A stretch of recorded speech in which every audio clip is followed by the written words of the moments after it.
Welcome, everybody. It's your boy, the Versace Stoner, with another episode of VSW.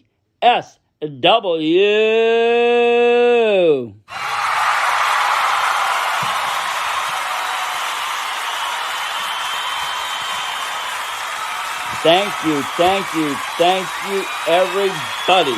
It's your boy, the Versace Stoner, alongside with the Sable P. with a very special edition of VSW Podcast. We're back. We came back from Williamstown, New Jersey. We went to Abby Jane's 21st birthday by Camp Leapfrog. My God, what a great time we had to Sable up on the road. We went to a few other shows too, but this was a great event. Don't you think so? Oh, that was an amazing event. It was their first event with fans for Versace, and they've been in existence for over a year. It's like summer camp of wrestling. It's a way to develop veterans in the ring and all kinds of newcomers, luchador style, tag team match. They have something for everybody at that Camp Leapfrog. They really do to say, well, I was really impressed. It's the first time any of us seen them live. But I was really impressed with the main event.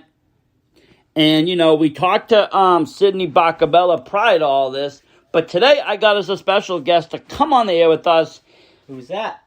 Big Dan Champion. Unintended. Big Dan, baby! Yeah! This guy, is one of the best in the business.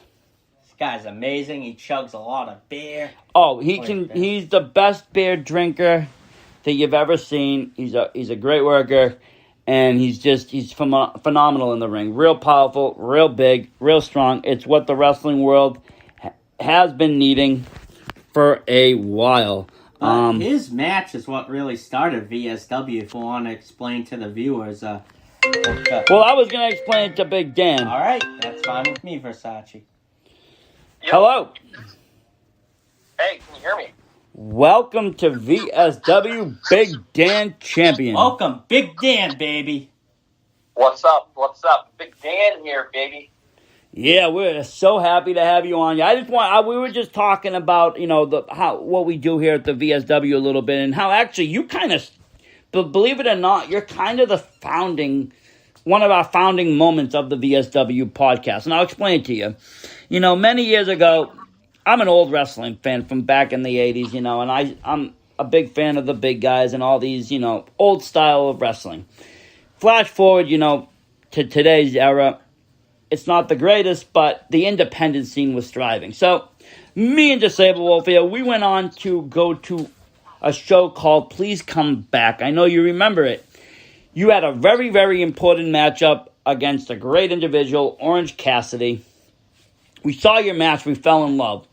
We became a fan of yours right off the bat, but we also became a fan of independent wrestling, and we started to cover all of it. And that's all because of you, Big Dan. Well, I wouldn't expect anything else. I got screwed that match. You did? Against Orange Cassidy. He had some, some bullshit in his orange juice, and when I took a drink of it, it really affected me. I don't know what he keeps in there. I don't know if it's booze or some sort of drug. But when I took a swig of his OJ, because I was thirsty because I was working hard, things just changed. I wasn't myself. So he cheated to win. I should have won that match. I had him right where I wanted. I got screwed, and he won't give me a rematch. No. I hate to rematch, and bring this up, Big Dan, but I was so excited for this Beyond show because it was near the place Tom Brady built, and you probably look at it when Deflategate took place, so I'm not surprised. Right. But yeah, so this is my whole thing on Orange Cassidy. He's a great talent. I know he's a good friend. He's actually now, I know he's a good friend. I know he's a friend of my friend Sydney, but a friend of a friend. But there's something about someone that just puts their hands in their keeps their hands in their pocket that just irks me. Yeah, he's a real piece of shit. Yeah, anybody that keeps their hands in the pocket. When we go to a restaurant, if somebody keeps their hands in the pocket, I'm not taking you out to dinner again, that's for sure. Right, exactly. But okay, enough of that. So that's where we first saw you, and obviously you've come a long way since then. And we just saw you again. You know, we went to this birthday bash. We took a 7-hour trip to see you. You know, the living legend, Sidney Bacabella, and Travis Huckabee with a very good professional wrestler, you know, watching your backs. And we were a little bit disappointed in the ending of that, too, unfortunately. Yeah, so was I. You know, it's, you know, time and time again we get robbed. I don't know if you know this, but Ultra Mantis Black wears tons of baby oil. Really? So every time I was in the ring with him, I couldn't grab hold of him. He was slippery. I don't know what the regulations and rules are. I can't leapfrog, but I think that should be something that's looked at. The amount of baby oil and glitter he wears. Well, there's a reason why Michael Nakazawa in AEW is working backstage with Kenny instead of in the ring, so it kind of makes sense. Yeah. So, I mean, basically, that's cheating right there off the bat. I mean, you might as well put Vaseline on a football when you go to throw it. You know what I'm saying? Like, who does that? You can't do nothing. You can't do anything. It's cheating. It is. You know, Halowickett's a notorious cheater. He probably, I was in the ring much with him, but he gave me a headbutt, and I think his mask was loaded. At the very end of the match, he headbutted me outside the ring, and, you know, knocked me out pretty much, so I couldn't make the save when Abby had Sydney in the Chikara special. I believe his mask was loaded, and that's what helped him get the win. They cheated. He's been cheating. That guy's been cheating for almost 1,000 years. I feel. Yeah, Sydney's still walking with a limp today. Abby took liberties on him. Let's just say that she took advantage of a situation and really hurt Sidney Bacabella. Oh, we were right there, and we saw what happened, you know, and she kind of blindsided him. You know, Sydney was a little bit vulnerable at the moment that Abby Jane came in for her attack. Let's just say that. Yeah, it was a cheap shot. He was blindsided. A sucker. It was a kick, but it was a sucker punch type of deal. You know, and honestly, I don't know if that's the right way to treat a Hall of Famer that came all the way down to your birthday party, but, I mean, that's just me. I have some respect. I'm an old-timer. No, very disrespectful. Absolutely. So disrespectful. But, I mean, you guys did put in a good effort. You know, like I said, you had Travis Huckabee there. He's another great individual. And, you know, hopefully we see more of you at Camp Leapfrog. Oh, you definitely will. I'm on a mean streak now since getting cheated. You know, that's probably the biggest Camp Leapfrog show that had most eyes and views and people watching. And, you know, I got cheated. Sydney got cheated. Travis got cheated. And quite frankly, people got cheated. And you got a witness. You got a very good professional wrestler who plays by the rules managing being enforced too. And yeah, he saw all of it. He saw it all. So I mean, and I don't trust that Chris Levin. I don't trust any ref, but I specifically don't trust him. I can't. There might have been a fast counter. Who even knows if Sydney quit? Maybe Chris just called the match. You know, to make Abby happy. I mean, I'll be honest with you. I don't really trust any zebras. Not since Danny Davis have I trusted a zebra. Right. Yeah, that's a good point. And since then, I mean, who knows if Sydney even... I didn't really see the signal for the tap, so he was facing the other way. Who knows if he just called the mass and, you know, we had a Williamstown screw job. Right, that could have been it. It could have been it. Well, Zebra did cost Bret Hart and just rang the bell, right? Exactly. And the same thing could have happened here. So, I mean, we don't know. But, you know, it was a little bit disappointing. But I think we will see some retribution. If not by Sydney, I know Big Dan will avenge this. Yes.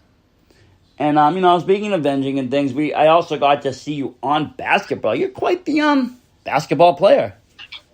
You know, yeah, I've been playing basketball since the third grade at an organized level. I don't want to brag, but I'll brag a little bit. Brag. We like that here. I've played against professional players. I've played against college players. I've played against guys that won NBA championships. So I've played a little bit in my life. And, you know, they had this basketball event, and all I saw were these wrestlers, like, sending videos of them, like, making a jump shot, you know, with nobody around them, you know, during practice, right, the fifth take. And it was just funny, you know, all these guys and gals think they can play. But when it comes time to, you know, walk the walk, nobody could really. I mean, there were a few good players. Now, when you say you played organized, you mean? I mean, obviously, at a younger age, you probably played through school. Did you go to college? Were you playing street ball? Like I played in many adult leagues. Up to last year, I was playing in adult leagues in my area. Oh, so right to like the pandemic, you were still balling on the playing right, with yeah, people. exactly. My last adult league I was in was 2 Aprils ago, and it got shut down because of COVID, like everything else. Yeah. But in the near future, I'll be in another league. But yeah, a bunch of wrestling, wrestling and basketball jabronis at the event. Nobody could keep up with me. Brandon Kirk was a great player. He won MVP, obviously, and if it wasn't for my rebounds and my passing, he might have not won that. So he thanked me, and I'm happy he won MVP. But I was the most dominant player. Yeah, you were. I mean, you really impressed. The rebounding doesn't really get the love that it needs. Scoring obviously is. You know what it is about the rebound, and I think a great rebound player that people always forget about is obviously Shaquille O'Neal, because he dominated the board. But right. Nowadays, you don't really, no one cares about the rebound and that part of it. They just want to see someone, do some razzle dazzle. Same thing with wrestling. And if my team, if players on my team could make a layup, I probably would have had 10 assists. Yeah. A lot of great passes that they blew the layup, so it doesn't really matter, But if you're getting the assist, it's because of you, really. Exactly. But what matters is we won. That's the real important thing. Really tried to give the game away at the very end. I've never been in a basketball game where time got added on to a clock. Yeah, that's for no apparent reason. That's a little shady. Or where there was 1 second left. Somebody missed a free throw. I tipped it and it went out of bounds, and there was still 1 second on the clock. Like, that never happened. So. The refs tried to give the game. Thankfully, Matt Vertigo can't hit a free throw, so the game ended. Because I was a little tired. I played a lot of minutes. So he broke that free throw to win the game. He choked. He choked like a dog. And, the Heels won. Big Dan won. I went home happy.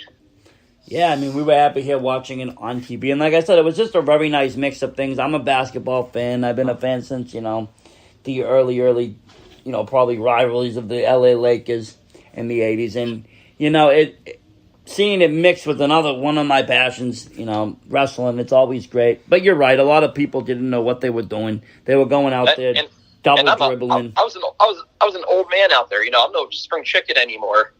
I'm probably like 10 years older than all these guys and gals out there, and, they couldn't touch me.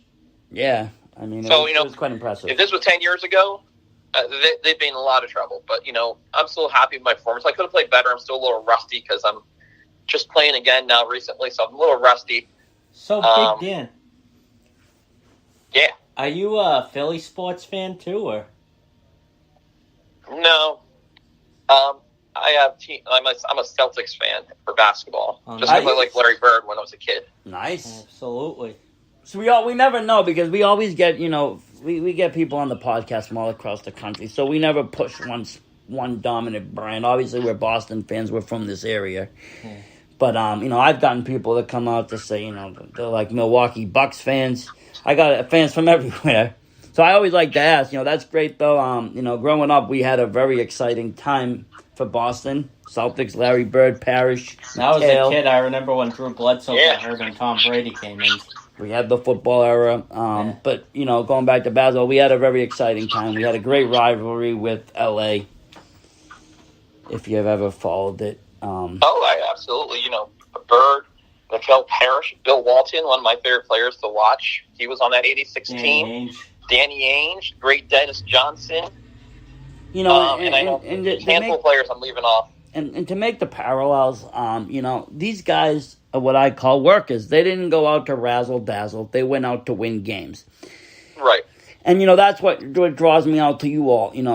Sydney didn't come out. You didn't come out to razzle-dazzle. You came out to win a match. A lot of wrestlers now are coming out just to razzle-dazzle. They're coming out to make a show, make the fans happy, get them chill. Like Little Mean Kathleen, she comes out, she does her little dance, she gets the fans wild. But is she coming out to win? Is she coming out to grab the gold? I mean, I know you just had some trouble with her, but... Well, you see what happened there. This is what happened in that match. Little Mean Kathleen was there.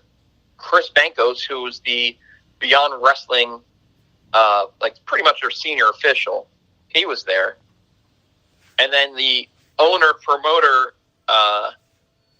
Drew Colorado. Denver, Colorado, sorry, he was there.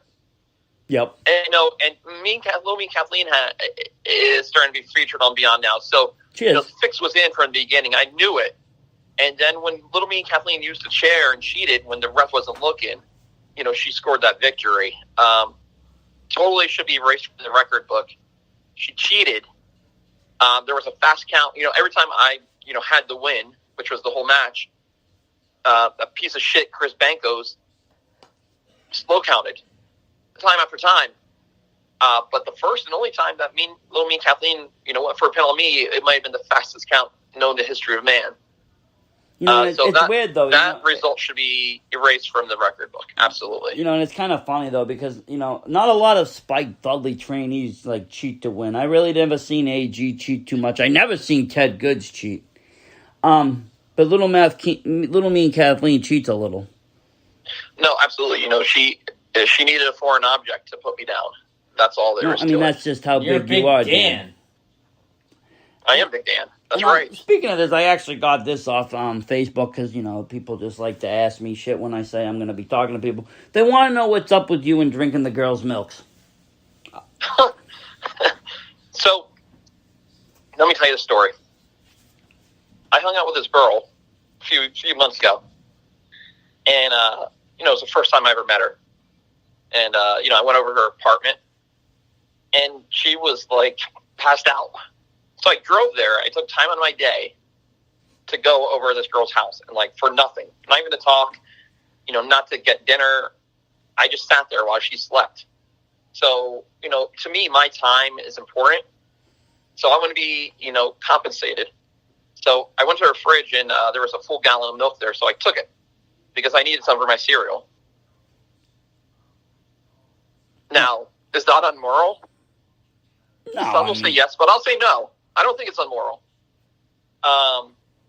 Because gas is expensive right now. I could have done better things. I could be doing push-ups. I could be doing squats, getting more buff. So my time was wasted. My gas was wasted. And I felt like, I deserved something for that. So, I took a gallon of milk. It's still cheaper than a gallon of gas. Yeah, that's true. Yeah, I probably did her a favor. Yeah. And honestly, if she's going to sleep like that, who knows? If by the time she wakes up, the milk might have spoiled. That's true. And, I saw what was in her glass when I got there, and it wasn't milk. She wasn't drinking too much milk. No, the last person I think I saw drink too much milk was on Clockwork Orange. That usually doesn't happen. Yeah. So, I took her milk. What? Now, is that illegal? No, not in this Maybe. state. Not in the state. No, it depends what state.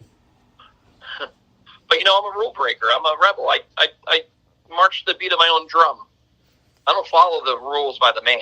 That's why I don't get along with referees. No. Because I want to do what I want to do. I don't need, Big Brother looking over me telling me, you can't choke this person, over 5 seconds. Or, you can't steal that gallon of milk. I'll do what I want to do because I'm Big Dan. So if I want to take your milk, I'm taking your milk. Well, I think that's pretty fair enough. I don't see a problem with the milk taking. Especially, I would have been pissed if I had to drive somewhere and the girl's asleep for fucking whatever. I don't even know what she would want me out there for, and then I got to go out there and they're sleeping. I'm not a babysitter. I'm not going to watch someone sleep. I would have drank the milk. I would have drank the milk. I would have ordered some movies. I would have ordered takeout from their credit card if they're going to act. Oh, yeah, pay-per-view or two maybe. You'll see if there's a good Friday night, Saturday night fight. She'll wake up to a bill she'll never forget, that's for sure. Yeah, I was really used in this situation, I went over, we talked for 2 minutes, and she just passed out. What am I supposed to do? Yeah. I've been through a lot. Watch TV at some stranger's house? No, I'm leaving, and I'm taking your milk. I think it's fair enough, and like I said, you had to ride home, you had to have something to drink, you needed cereal milk anyways. That's true, yeah. So you took advantage of opportunity, and that's what a good wrestler does. They take advantage of opportunity, and that's what makes you smarter than the rest, Big Dan. That's right. So let me ask you, I mean, okay, so we seen you over here at Leapfrog. You just faced Kathleen. What do you got in the plans? What do you got in the works for, wrestling now? This Sunday, I'm wrestling at Blitzkrieg Pro, making my debut there, up in Springfield, Massachusetts. Ooh.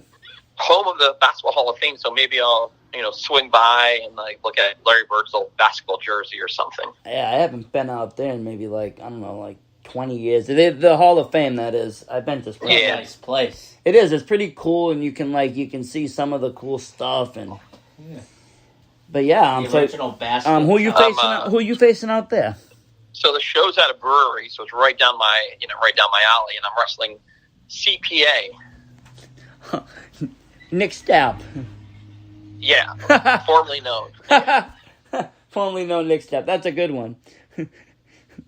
You're gonna tear the guy limb to limb.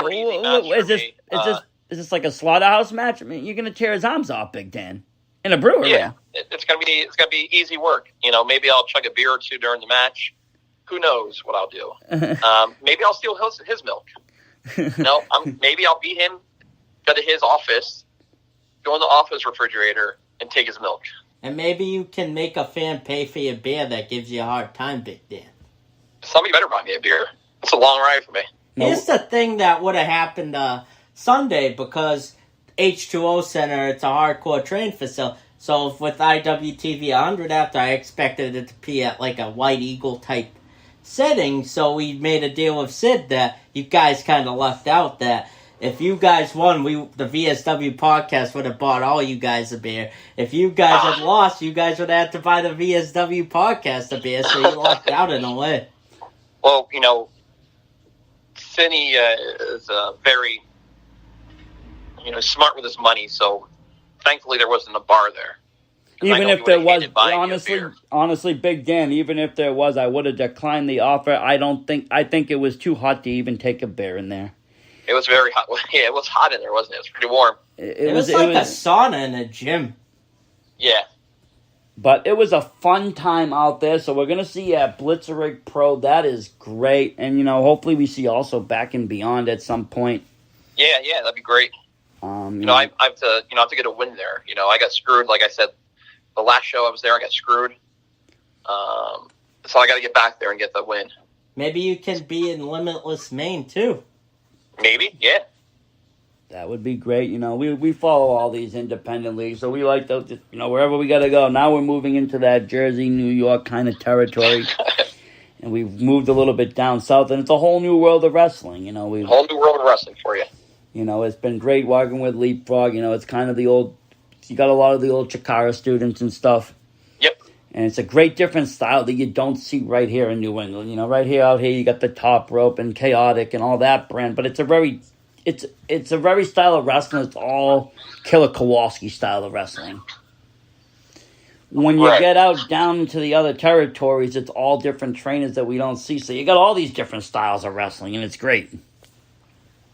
Yeah, well, keep coming down, and I promise you, next time you see Big Dan, his hand will be raised. That is great. We would love to see that. Like I said, we here at the VSW, we love independent wrestling. We try to support it any which way we possibly can. That's why we started this podcast, getting to talk to the stars, getting their names out there, getting our viewers to come and watch it, getting our viewers to go and sign up for IWTV, follow along all the great action that we go and view, and do all the great things that we try to do. With that, I'm going to say thank you for coming on, Dan. Thank you, Big Dan. We really appreciate it. Hey, thanks for having me. I know you got a busy schedule and, probably some milk to go find later on tonight. And in between that, all the power workouts, keeping those muscles up. That's absolutely true. But thank you again, Dan. Like I said, we will keep following you. We might be at that Blitzkrieg Pro show, especially now that it's at a brewery. We like to go to these kind of shows in a bar setting. Yeah, they're the perfect show for that. They have some new released beers. You come out, I'll do a chug video with you. There we go. Yeah. There we go, Dan. Thank you very much. There we go. Thank you very much for coming on the VSW. We appreciate it, and we love you, Big Dan. Thank you. Poor guy's been screwed so many times, Versace. Wow, what a man though Big Dan is. He's one of the best in this business. I gotta love it. And you know what? I think we might have to check out that Blitzerig Pro Show and see what's going on with that. I seen it. It looked like a pretty good card. Who knows? Who knows what we're gonna do and where you're gonna see we got us a own next. dilemma to settle, because who knows who between Rodfather and Mighty Bosch is the top two for cruising for bruising. Oh, yeah. We got that going on, and we got much more. Plus, you're going to see the full coverage of the Camp Leapfrog coming on. Your IGWTV 100 coming, and Violence and Sufferings coming. You got all these great recaps coming your way here live at the VSW podcast. So thank you very much for listening. I appreciate it. Versace Stoner out.